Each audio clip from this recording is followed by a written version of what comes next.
আসসালামু আলাইকুম সুপ্রিয় দর্শক, কেমন আছেন? তো এখন চলে আসছি আমাদের এলাকায়।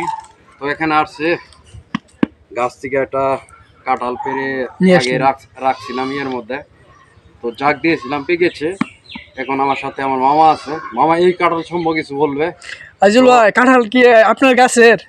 না, এটা আমার কাছে না, কাঁঠাল এটা মানে কিনা কাঁঠাল। কাঁঠাল কি ঘ্রাণ দেখেন তো, ঘ্রাণটা কেমন?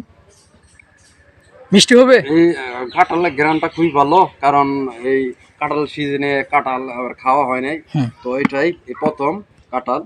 তো মামা দেখি এই কাঁঠাল সম্পর্কে কিছু বলে। মামা। মামা কিছু বলেন। জি। হুম। তো আজিজ মামা দাওয়াত দিচ্ছে, কাঁঠাল খাওয়ার দাওয়াত। তো আমরা তিনজনে খাবো। বিডুর মধ্যে আছে রাইসুল ইসলাম সুমন। তো এই কাঁঠালটা আমাদের বাংলাদেশের জাতীয় ফল। তো এটার মধ্যে প্রচুর ভিটামিন, এটার মধ্যে কোনো ফরমালিন নাই।